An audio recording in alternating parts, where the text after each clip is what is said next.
저희가 그 맨 처음에 말씀드린 것처럼 어, 이 수업에서는 세 가지 경우를 생각을 해보려고 했던 거고, 처음에 이제 역인과 관계가 있는데 그걸 고려하지 않고 데이터를 분석하면은 통계 결과가 왜곡이 된다라고 하는 거고요. 지금까지는 사실 그 부분을 설명을 하기 위해서 계속 이야기를 했던 거고, 그 과정에서 자료를 만드는 방법이나 아니면은 로짓 분석을 하는 거나 이런 것들을 했던 겁니다. 이제 두 번째 토픽으로 넘어가서 제3의 변수에 의한 편의가 있을 때 이 제3의 변수를 통제하지 않으면 어떤 문제가 생기는지를 보도록 하겠습니다. 그래서 이 경우를 보는 거는 setseed 4365 라고 하는 이 새로 자료를 시뮬레이션 하도록 하고요. 세 개의 변수가 들어가게 돼요. 애석하게도 이 변수 이름이 C바입니다. 제가 원래 욕을 하기 위해서 만든 건 아니고요. 이 컴파운딩에 C를 딴 건데 C의 베리어블이 돼서 C바가 됐네요. 앞에서 계속 T바, Y바 이랬잖아요. 이제 컴파운딩이라고 해서 C바가 됐네요. 이게 좀 죄송스럽다는 말씀을 드리고요.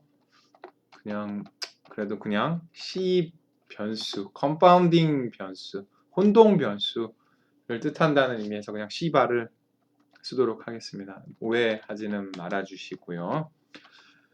그 다음에 이제 T바를 만드는데, 자, 이 C바는 이제 어떤 건지 여러분들 다 아시겠죠? 그 어떤 변수에도 영향을 받지 않고 정규분포, 표준 정규분포인 1000개의 사례를 만드는 겁니다. 죄송합니다. 10,000개죠. T바라고 하는 건 역시 바인, 아래 바이놈. 왜냐면은 그 T바는 항상 이항 변수로 만들기 때문이에요. 이것 또한 10,000개를 만들 때 한 번 던졌을 때 확률이 exp의 마이너스 C바 그리고 플러스 1 이러면 로짓 분석을 했을 때 개수가 어떻게 나와야 되는 거죠? 네, 그렇죠. 그 인터셉트는 0이고 C바의 개수가 1인 그런 결과가 나와야 되는 거죠. 이제 여러분 이것도 잘 아실 거라고 생각하고, 이제 Y바는 1 플러스 C바 플러스 R놈. 그래서 자, 지금 여기서 보는 것처럼 T바는 지금 C바에 의해서만 영향을 받고, C바에 관한 함수잖아요, 이 확률이. 그래서 여기에 의해서만 영향을 받고 Y바에 의해서는 영향을 받지 않습니다. 마찬가지로 Y바도 C바에 의해서만 영향을 받지, 여기 C바라고 하는 게 들어가니까 T바에 의해서는 영향을 받지 않습니다. T바가 없잖아요. 그런데 이제 이렇게 일단 자료를 만들어 놓고 이거를 제대로 분석하기 위해서 우리가 T바가 Y바에 미치는 영향을 보기 위해서는, 우리가 여기서 관심 있는 거는 T바가 Y바에 미치는 영향을 보기 위해서는 결국 회귀 모형을 분석을 하는데 결과 변수가 Y바고, 그리고 설명 변수가 T바에다가 C바라고 해야 됩니다. 즉 C바를 통제한 상태에서 T바의 영향을 봐야 되는 거예요. 왜냐하면 이 C바가 T바와 Y바 두 개에 다 영향을 주기 때문에. 자, 일단 이 결과를 보면 제대로 된 분석인 거예요, 지금 이거는. 왜냐면 Y바가 이 C바에 의해서 영향을 주기 때문에. 이 개수를 보면은 T바에 있는 개수가 거의 0에 가깝습니다.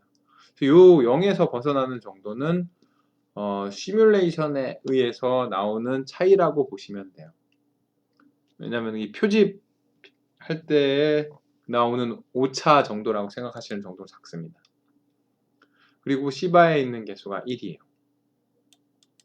그런데 문제는 뭐냐면 우리가 이걸 모르고 혼동 변수를 통제를 안 하면 어떻게 되느냐. 자, 여기에 C 변수를 통제를 하지 않고 모형을 추정하게 되면은 지금 보시는 것처럼 개수의 값이 0이 안 나옵니다. 0.882예요. 즉 T바가 Y바에 미치는 영향은 원래 0이지만 두 변수 모두에 영향을 주는 C바라고 하는 것을 통제하지 않음으로써, 지금 모형에 통계적으로 통제하지 않음으로써 개수의 값이 왜곡이 되는 거예요.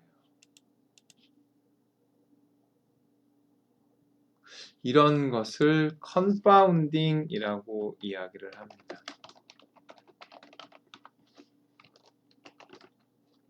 그래서 항상 이 원인 변수와 결과 변수에 모두 영향을 주는, 여기 이 경우에는 C바잖아요. 이 변수를 통제를 해야 됩니다. 항상. 이 경우처럼 통제를 하지 않으면 결과가 완전히 왜곡이 되는 거예요. 이런 경우를 컨파운딩이라고 하고, 만약에 이런 컨파운딩을 통제를 하지 않잖아요. 이렇게 모형에 회귀 분석 모형에 넣지 않잖아요. 그런 경우에 나타나는 편의를 omitted variable bias라고 이야기를 합니다. 즉 빠진 변수에 의한 편의라고 하는 거죠. 변수가 두 변수 모두를 설명하는 변수가 빠져 있기 때문에 개수가 잘못되는 거예요, 사실. 그래서 이런 omitted variable 사회과학은 omitted 특히 이 실험을 하지 않으면, 실험을 하게 되면은 이 변수가 예를 들어 이 설명 원인 변수가 그 어떤 변수에도 영향을 받지 않게 되거든요. 그렇기 때문에 어떤 변수도 T바에 영향을 주지 않기 때문에 이런 혼동 변수가 있을 수 없어요. 왜냐하면 혼동 변수의 정의 자체가 원인 변수와 결과 변수 모두에 영향을 주는 거기 때문에 원인 변수에 영향을 주지 않으면 그건 혼동 변수가 아닌 거죠, 더 이상. 그런데 실험을 할 수 없는 상황에서는 항상 두 변수 사이의 관계는 제3의 변수에 의해서 혼동이 될 수밖에 없습니다. 그래서 항상 omitted variable bias가 있을 수밖에 없어요.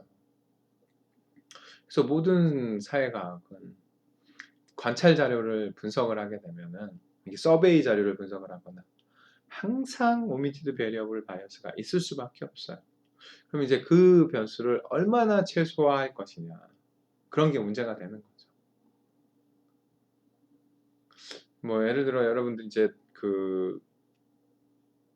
다양한 변수를 생각을 하고 분석을 하게 될 텐데, 그 두 변수 모두에 영향을 주는 변수가 없는지 그걸 항상 생각을 해야 됩니다. 예를 들어 우리가 이 노동조합이 임금에 미치는 영향을 분석을 하게 될 텐데, 그때 중요하게 생각되는 변수 중에 우리가 측정을 하지 못한 것이 IQ 같은 거예요.